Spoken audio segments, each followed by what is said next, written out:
I'm Elaine. And I'm Rachel. And welcome to Legs Out. And Away We Go. This is the podcast where we tell you about Formula One our way. The races, the cars, the drivers. We are obsessed. And here's why you should be too. Hi, Rachel. Hi, Elaine. Welcome back to another week with livery reveals. And that is still very challenging to say. Yeah. Please say that 10 times fast. Livery reveal, livery reveal, livery reveal. We're also keeping one eye on the live Aston Martin livery reveal right now. They're the last people to unveil, and then we'll finally have all 11 teams. I'm going to have to get used to saying that. 11 teams. 11. Unveiled, unleashed, ready to go. Epic livery reveal. Mm-hmm. All right. We also have a nice game to play later on. We're going to play Would You Rather? Yes. F1 edition. And I'm going to up that by raising the stakes to Take It or Leave It. Take it or leave it. Mm-hmm. I'm not familiar with these high stakes, so you'll have to explain to me how this game goes. Don't worry. We're going to do both. I see Lawrence Stroll on the phone over there, and he loves to up the financial stakes. We'll see if the artistic stakes are upped. Do you want to jump into newsroom while we're gazing at him speaking? Yeah, Daddy Warbucks is very distracting. I will say. Yeah, newsroom. Newsroom. Yes. So I'll kick it off this time because we're going to talk about testing. We get our part 2 of 3 this week, February 11th through 13th. And guys, you'll actually get to legally watch. You can watch with your eyeballs, not through a tree and through someone's phone. I'm so excited. I must admit, I don't watch all bajillion hours of testing, but I love the open door policy of getting to see the new storylines of what the cars bring, as we got a little tidbit in 2026. There's Mall Santa. Live talking. That's what we always are doing.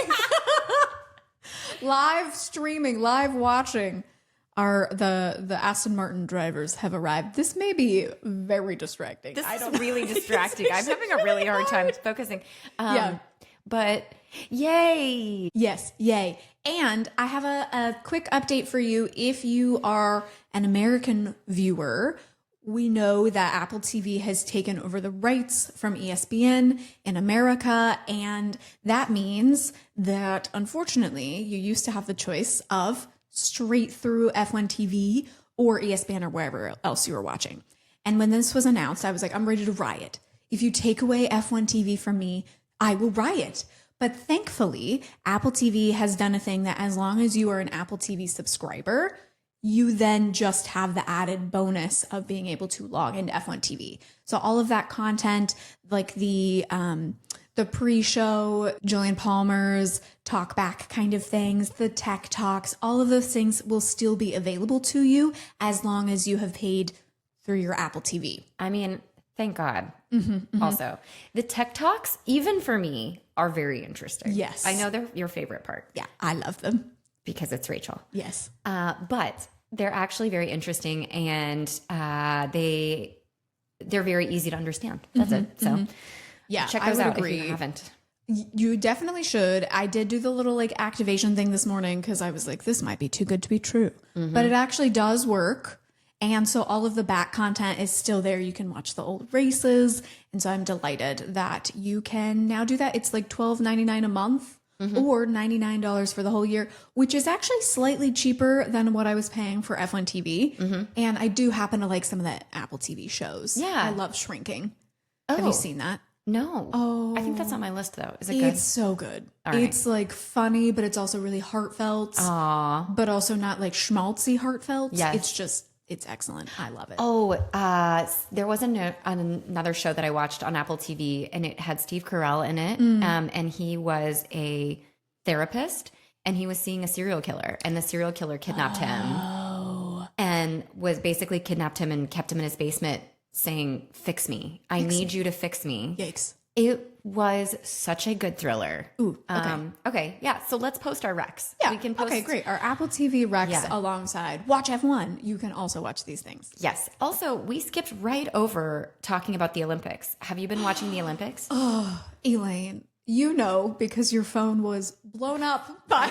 I had 97 text messages at one point. I was like, what in God's green earth is happening? Figure skating, ice dancing, all of the above. Oh my gosh. Yeah.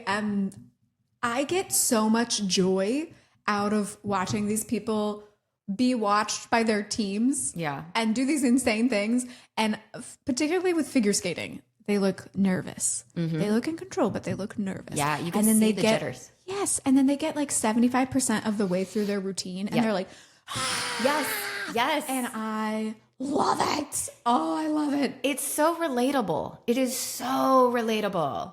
Especially because, as Rachel was just saying, talking about the jitters, that's what we're doing as dancers off stage. What you see the figure skaters doing, we are jumping up and down. We're shaking our limbs. We're sort of like in our own head, making weird faces. And then you go out on the ice and it's a little bit stiff to start because you have to like you find your footing. And then it's like balls to the wall. You go all out.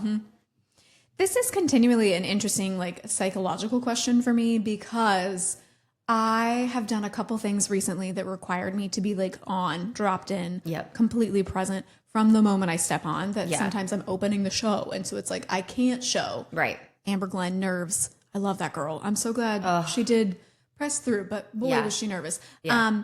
I don't want to show that as like I step on stage for the first time. And so this is a question for me. Anytime you encounter any athlete, any artist, I'm like, what do you do in your mind to prepare yourself for this? And so I love the Olympics. What do you do, Rachel?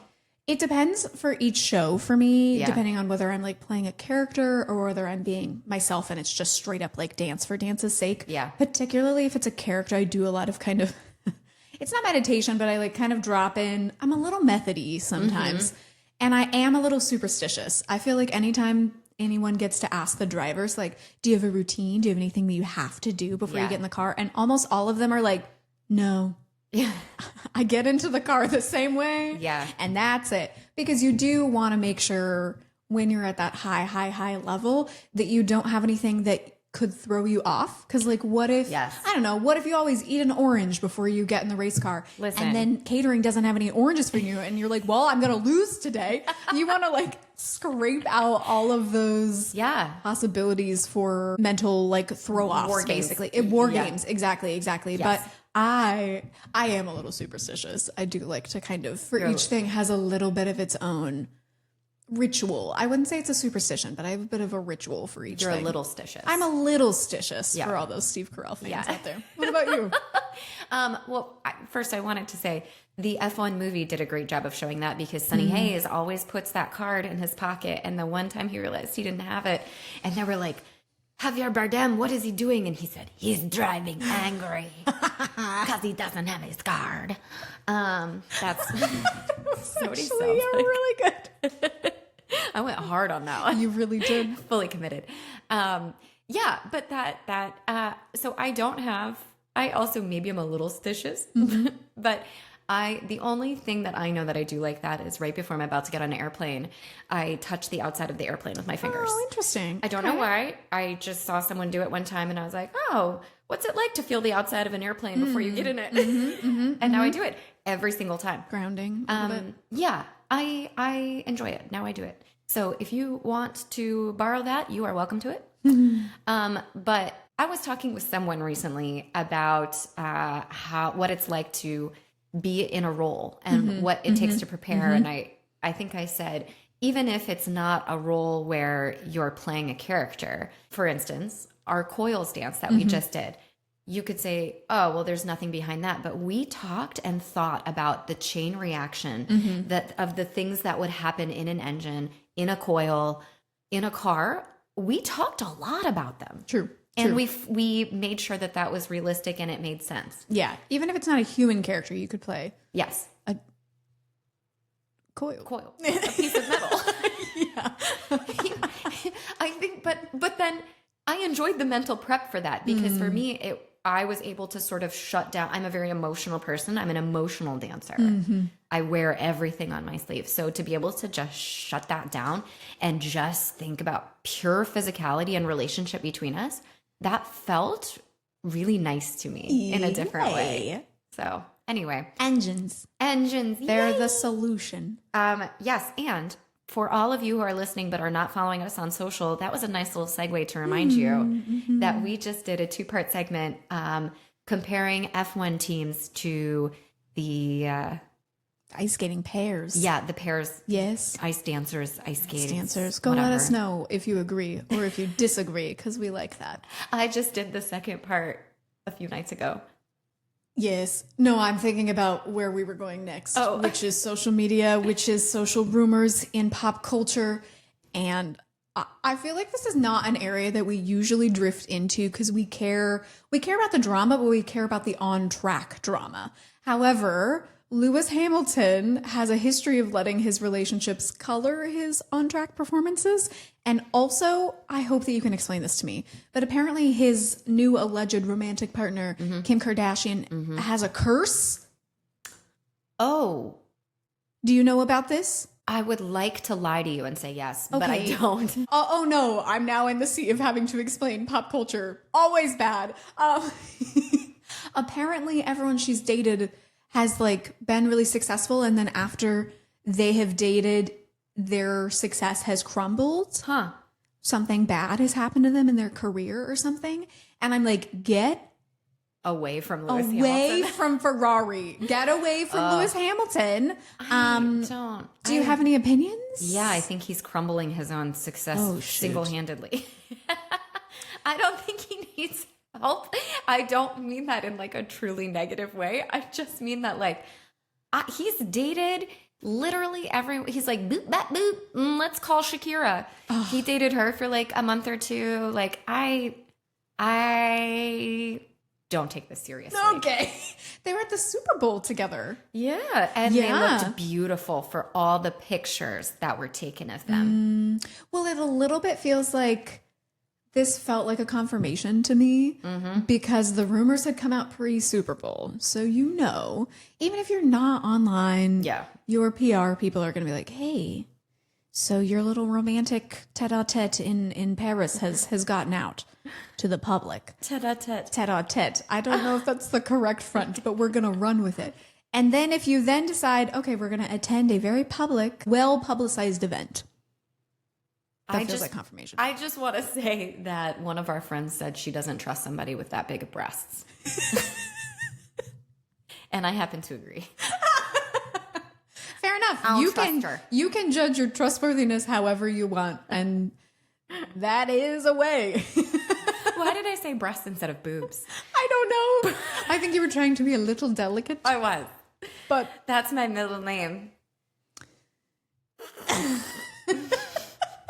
Spilling the tea. incredible. Delicately. So that rhymed. That was nice. So for all that we were trying to watch Aston Martin live, I think we missed it. I think we Yeah, the screen went black.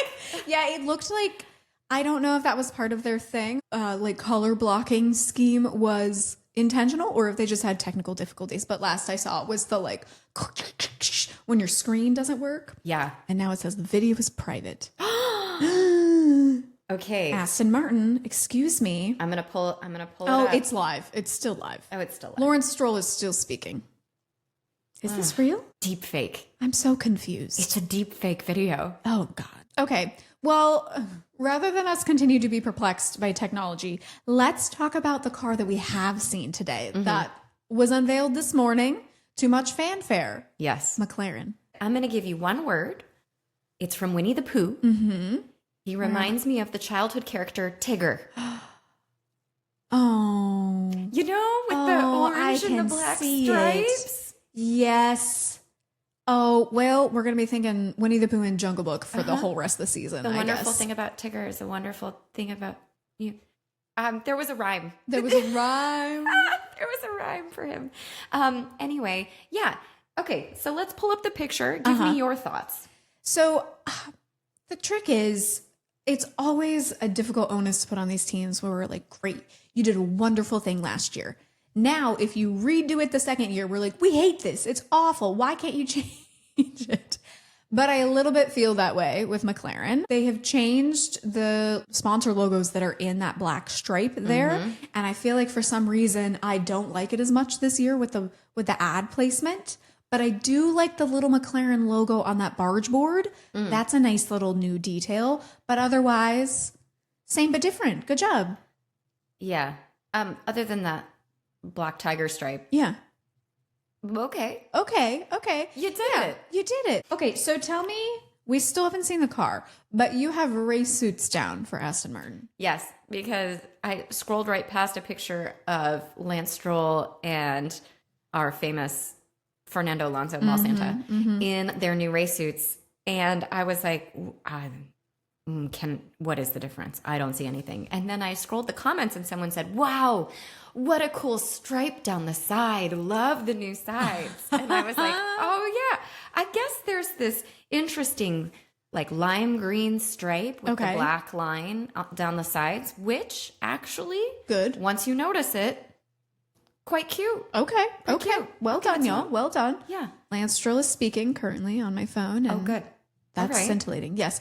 Okay. Cadillac. That is something. Oh, they made a splash. What are your first takes? What do you think? It was everything I thought it was going to be. I agree. It is sleek. It is classy, classic, and it's two-tone. Mm-hmm. By two-tone, I mean obviously like black and silver, but also it is two-sided. Yes. So both sides are not the same. I have been waiting for asymmetry since before I knew that's what I wanted. But I have been craving that apparently because I am in love. I love it.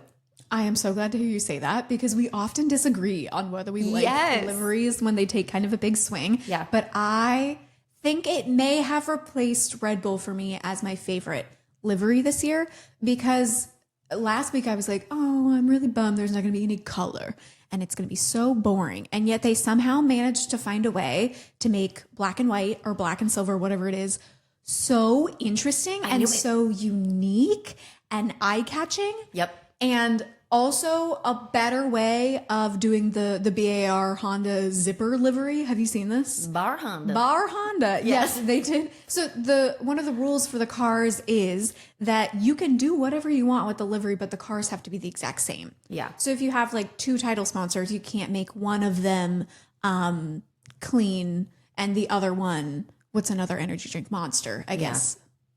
Those were pretty clear. Red Bull and Monster, those were right there. I brought clean in. That's all right. Because that's our favorite energy drink. Yeah, exactly. But you couldn't do like one for clean and one for Monster. So BAR Honda split it down the center with like a zipper graphic for, I don't know what the sponsors are, but either side was each. Mm-hmm. And it didn't look good. It looked bad, actually. But it was like an interesting concept. And Cadillac has found a way to make that look beautiful. Yes. And like worthy of a place on the F1 grid. Abso-freaking-lutely. And the second thought that I had when I saw it was that it looks like the Apex GP. A little bit. From the F1 movie, which is so, I feel like it's ironic in some way. Like that was, the fake 11th team is now the real 11th team. It's a little meta. It is a little bit meta. Yes. For them to be influenced by the fake 11 team, as you said. We also had a friend to say that it doesn't look like a Formula One car. And I will agree with that. But I think that's why I like it. Is because it does not look like every other pop arty Ferrari hey car. Heritage. Cadillac has so much heritage. They just don't have F1 heritage Exactly. yet. And I think this is the start of them making their own identity on the grid. Yes. And I'm impressed. Also, I want to talk about the commercial. Mm-hmm. Did you watch the... I did. Okay. I did not watch the Super Bowl. I said I was going to watch the Super Bowl for Cadillac and for Bad Bunny, and I instead was like, but YouTube. I could just watch it on YouTube. And so me at 12:30 a.m. watching Bad Bunny, like screaming, crying. It was so good. Bad Bunny, transcendent. It was amazing. Those dancers... fucking fabulous. Mm-hmm. My God, that was such a good performance. That was one of the top Super Bowl performances I've seen. Okay, ever. And I'll take that from you because I feel like I saw last year and I saw this year. Oh, that's it? I think so. But it was really good. The fact that he used all the levels on the buildings, on the pickup truck, on the electricity poles. Yes. Oh. Yes. Yeah, So that good. whole set was so good. So good. And it's not like you have to use a big set. Kendrick Lamar crushed it last year. Yeah. And he basically just, I feel like from what I remember, just had a stage. It wasn't like he had just like a flat square that he danced on with a ton of really good dancers. And then Serena Williams came out and crip walked. And it was like, well, you've done it. Everything is complete. I can die. But that performance was so good. It was everything we needed, I feel like, in this moment. It was spectacular. Yes. How did the Cadillac commercial stand up to that? Being that those are the only two things that I saw. Considering Cadillac is an American company, I thought for sure they were going to lean into, especially because it was a football game, the Americanness. Right. I expected something like Ford, like built in America, built tough from the depths of the heart of America. I don't know, like that is their commentator always. Their announcer person does sound like that. That's true. Always. Yeah. Which is like, I'm over it. I'm tired of it. So I feel like that's kind of where I expected it to go. But they leaned into like the art and the craft of it all. Yeah. The innovation. Yeah. It was very space. It was very innovative, like you were talking about for the car. It was more delicate. Ah, okay. And it was nice. Yeah. I'm not sure do I think it did what they wanted it to do? Maybe it did. Okay. I don't know if that was the right commercial for the audience at the Super Bowl. I can see that. Yes. I think it played to people who knew what they were already watching. Yes. I don't know if I wasn't an F1 fan, if I saw that commercial and I would be like, okay, I'm going to go watch this new F1 team. I think you're right there. I would be like, what is this? This is Are we watching a new space movie? Yeah, like what gobbledygook about a car? Like what? Yeah. But of course, we saw it and we were like, oh my god. So, speaking of it being a little space movie, this is what leads us to the note in our outline that says lawsuit. Oh, Rachel, so now that we record at Rachel's house, she makes me tea. And this feels very apropos. I feel like every time we talk on this podcast, we give a little tea. Let's talk tea, Rachel. The tea is that Michael Bay, the director, very well-known director uh-huh. of Transformers, of many other like bang bang blah, blah, blah, gigantic movies, American movies specifically, was reached out to by the Cadillac team, by the people in charge, and said, hey, can you like rush make a commercial for us for the Super Bowl? We'd love you to champion this. And Michael Bay apparently said, you know what? Yes, I'm going to put other things on hold, like big movies that I'm working on. I'm going to put them on hold. And according to his legal team, he pulled like 2 all-nighters to bring together this like not vision board for him, but like the Michael Bay professional version, I'm sure, of a vision board.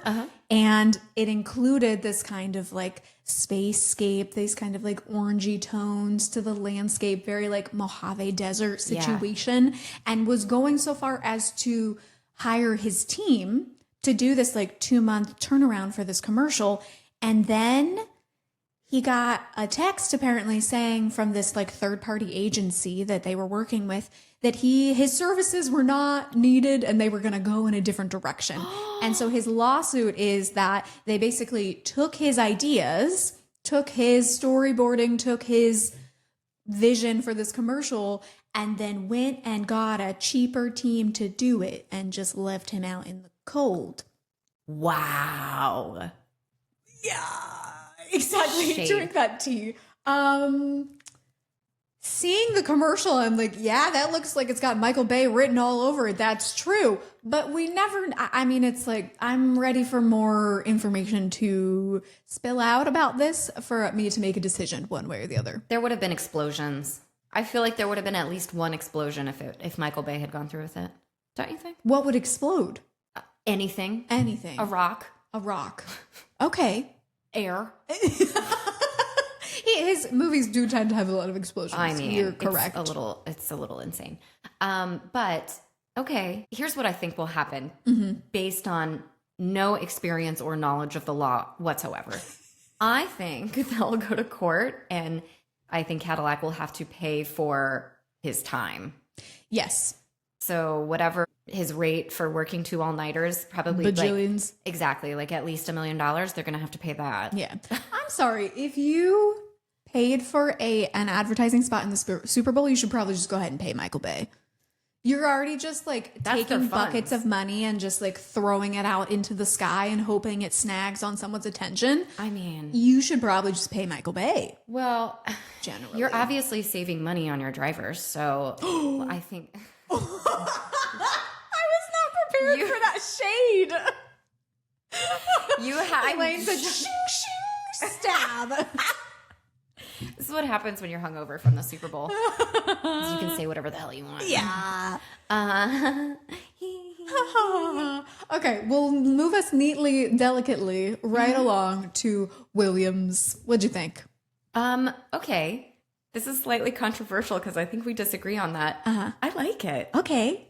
Do you hate it? So this is going to sound definitely indelicate, actually. So if you do not eat meat, please do close your ears right now. That is a bizarre thing to say on this podcast. But have you ever seen a cow and seen the graph of like where the cuts of meat come from? Yeah. That's what I think the Williams looks like. Oh. I think it looks like a meat graph. I can't imagine anyone's going to be offended by that. Even Well, if, they don't if you eat don't... meat.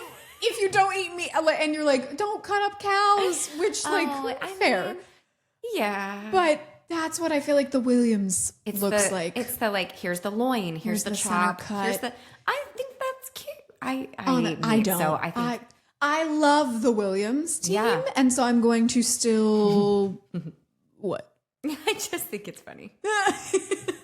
That I hate it? I don't hate it. That's over dramatic. And you love Williams. No, but also I think it's different, and at least it's different enough. It's like McLaren's like, let's reshape and move this black stripe from here to there. At least Williams incorporated a different shade of the same blue and did a different, looks a little puzzly to me.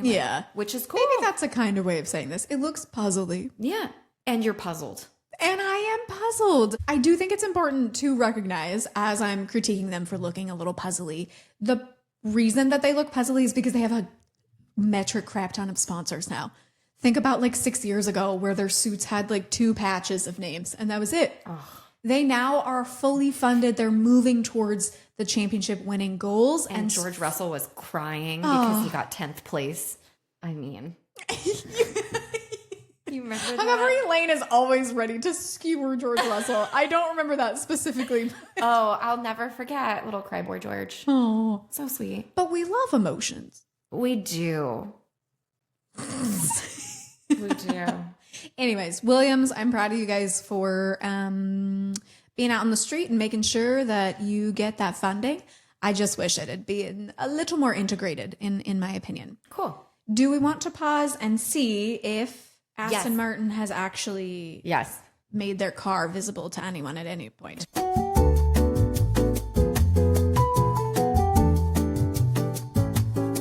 They're like revealing part by part, which is so weird. And there's a cellist. Points to them always for having really great musical elements, because remember at the F-175 they had Thames. And it was so good. It was so good. I think it's just the fact that it's Aston Martin that's so irritating to me. I love them in theory. They are the team that I think, aside from Ferrari, is like the most aspirational to me in terms of their vibe. The like James Bond, Skyfall Scotland vibe is really aligns with what I would love for my life. I've just flicked through all of their story updates, and every single one is an abstract picture with a link that says join live, join live. This is the biggest circle jerk. I'm so now at this point, you're annoyed. You're like, I don't want to see your car. Oh my God. Good luck. Whatever. It's going to be a green car. It's going to look exactly the same. Goodbye. Thank you. So we will wrap up this segment by saying, do you have a favorite livery? So far it's Cadillac. Cadillac. I have to give it to him. I think for just interest to give another answer, Cadillac would be my answer. But I think I'm still really partial to the glossy Red Bull. Yes. I think they changed one detail and they really brought it into focus for me. Yes. And then I still really like the Haas. I think Yes. the Haas actually does look really nice. I clearly tend to like a black, white, and red. See, I feel that's like that's a funny. palette that I really enjoy. Surprise, surprise. Surprise, surprise. Surprise. Yeah, I would never have done that. But that's just funny because the Haas car could not be further from my memory. That is such a forgettable You'll throwaway. remember it on track? Just kidding. I don't know how good they'll be. But I will remember the Williams. Did you hear it? Ha ha Haas. That's so bad. Okay, do you have a least That's favorite? why I didn't hear it. And you're so proud of it. I'm so embarrassed and proud at the same time. Oh, good. Yeah. You should be. Do you have a least favorite livery? If I'm going to go with least memorable, like I can't really remember the Mercedes. I mean, it's forgettable for me. It just didn't make sense. Yeah. Those Okay. weird stripes. But also, I mean, the McLaren's not my least favorite because I think their car stands out on track, which I like. I wish they'd done something different. Right. What I'm about still you? mad about Chrome. Alpine. I love their car. I love Alpine's car. I love that blue. I love that pink. I don't know why, but I do. And them together, it's distinct. It is distinct. I think you know this. I'm not a huge pink fan. Yeah. And so I want them to either be like, I'm going to make a fully pink car and really buy in, or don't. And since they have just have and halved, it a little bit looks like a baby shower announcement to me, that car. What? The blue is much deeper blue to me. Yeah. It's royal. Oh, I do like a royal color. That's the way to pitch it to me. Yeah. I'm sorry, it's not purple. Okay. Well, purple and pink would be hideous. That would be That'd horrendous. be like Valentine's Day decoration, like Throw up. on your car. Yeah, not great. Not great. Okay, so despite the fact that we have a slightly incomplete without Aston Martin as they continue to drag us along to see their car, at some point we'll see it, and Fernando Alonso will look deliciously wonderful in that car. I'm excited to see it.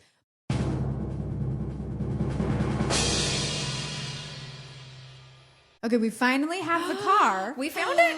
It's up. They did it finally on Instagram 54 seconds ago. What do you think? Oh, it's exactly as I thought. It's the same. Yes, I'm showing you. There you go. Okay. All right, wait. I'm going to do a little swipey do. Okay, so they've made a definitive black line below the Aramco. And I really like the lime green is still there. The lime green is still there, and I like that a lot. The lime green accent should never go away. Yes. What they really should do is have made their Austin livery permanent. Yeah. With the formulas. Big fan. So this has been an interesting version of our very first live reaction to a car. So I hope that you enjoyed the really disconnected through line of Aston Martin. Get your timeline together, y'all. Oh, that was so long for something so normal. Do you feel satisfied for that suspense, that wait? No, same, me either. I mean, Dang. it's all right. Does that change your answers at all? Nope. Nope. All right. Well, then, would you rather? Here we come. Are you ready to play a game? Yes. Excellent. Okay, so I am familiar with Would You Rather as a game where you're offered two choices that are ideally pretty comparable, but you said that we're throwing in another element? Yeah, you give me your would you rather. Okay. And then I'm going to make you play. Take it or leave it. Take it or leave it. We're playing two games. Yes. Okay, here's your first setup. Both options within this setup, you get race tickets, you get flights. This is all like, it's all inclusive, but you don't know what track you're going to. So Okay. I'm not choosing a specific track. Okay. Would you rather, with those details in mind, wave the checkered flag or have a hot lap, not in an exotic car, like your normal, like fast car. So like a good BMW or like the Cadillac Blackwing, a good car, but not a car you're obsessed with your middleist driver, like the middleist on the grid, or wave the checkered flag. I mean, I would rather do the hot lap. Yeah. Are you crazy? I mean, you could have done me dirty. Wait, let me say this back to you. Would you rather wave the checkered flag or do a hot lap with Sergio Perez? Oh, this is difficult. I think I still would choose the hot lap. As we know, Sergio, yes. Lance Stroll. Lance Stroll, checkered flag. Checkered flag. I knew. Because it'd be really cool. Here's what I'm hoping with the checkered flag is that maybe you'd be like back in the staging area and you get to like see a little bit of how the FIA and the FOM are like putting things together at the circuit. Yeah. I'd want to like peek my head into like the steward's room. They probably would say, "Get out. You're just trying to wave the flag. Get out." But I'm wondering if like being sort of part of the team, I could sneak look at some other things. Yes. You couldn't do that if it's a hot lap. Yes. That's true. If it's like Charles Leclerc driving a hot lap in a Ferrari, then like I'm going to choose that every single time. But you correctly phrased the question, which is it has to be, there's some drawback to both of them. Right. If it were Lance Stroll, I think I also would choose checkered flag. Maybe. Well, especially like what if, do you get to take the checkered flag home? No. Maybe in our hypothetical, you do. Oh, you would? In my hypothetical. Yeah. Does that change anything for you? Yeah. If it's Lance Stroll, I would still take the checkered flag. Okay. There you go. All right. Do you want your other would you rather, or are we changing to? No, I would like my other would you rather. Okay. Would you rather a new world driver champion or be in your favorite driver, aka Max Verstappen's garage for the race? Oh my gosh. I feel like this one was difficult when it was, I was playing this game yesterday, which is why I was like, let's play it on air. It's such a good idea. And for me, that means I'm having to choose between Charles Leclerc winning the World Driver Championship or being in his garage. In his garage. Yeah? Okay, that's fair. That's fair because you have already got 4. Exactly. Max has already got 4. I'm not worried about it.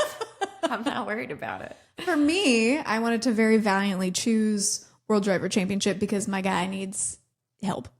Oh, yeah. Not from himself. He's got it all in hand, but from the team. So I will give up my garage spot for a Charles Leclerc World Driver Champion. Okay. All right. So, Rachel, you told me, would you rather? Well, all the things I came up with, I found out were actually take it or leave it. So I'm going to give you a scenario. And you're going to tell me whether you would take the scenario or leave the scenario. Oh, okay. This is it. Okay, so here's the scenario. Ferrari wins the Constructors' Championship. Excellent. But Charles Leclerc finishes outside of the top 10 every single race. Leave it. Leave it.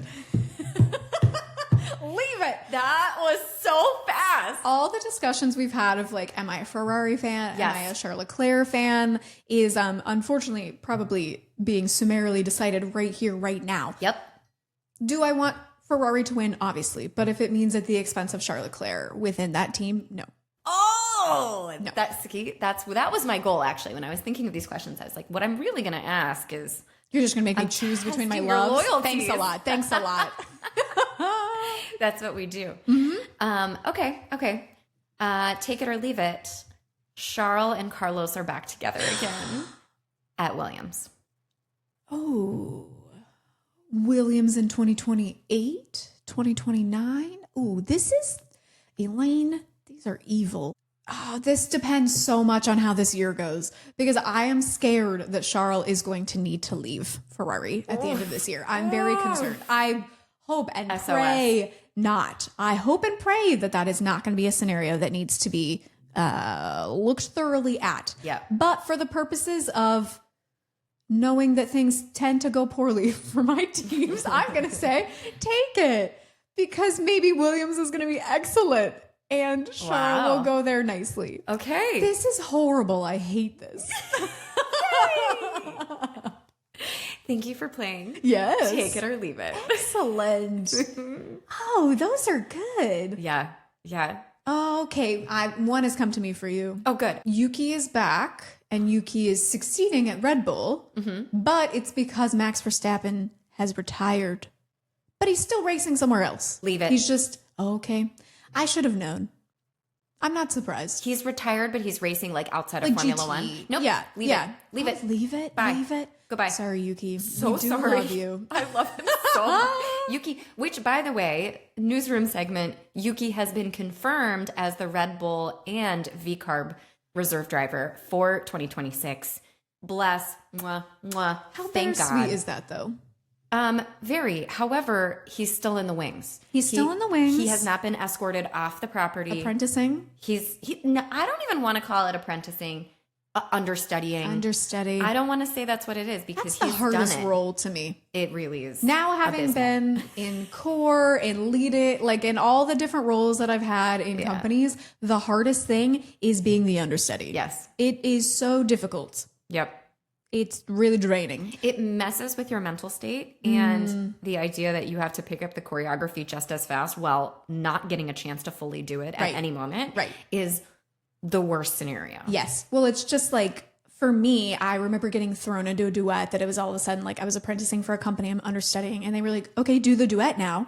And I've never done it and the whole company's watching and I was like, and I did a good job, but I did not smash it out of the park. And I can think for Yuki, it's like, I hope that he has some moments where he brings some really pivotal like simulator data or something. Okay, I have another take it or leave it. Okay. Yuki's back on the grid, but it's with Cadillac. Oh, I'll take that. Yeah. I mean, that that's one's not easy. even a take it or leave No, it. yeah. Okay, here's my prediction for 2027. So if he brings that pivotal data, he's coming back to the grid and they can get rid of whoever they want to and put Yuki in Cadillac. Okay. There's 11 teams now. You know what? I don't think that would be their worst idea Yeah. because they will want people who give good data and they need consistency and like a lot of experience over sparky fast, like rookie fireworks. Yep. Okay. Interesting.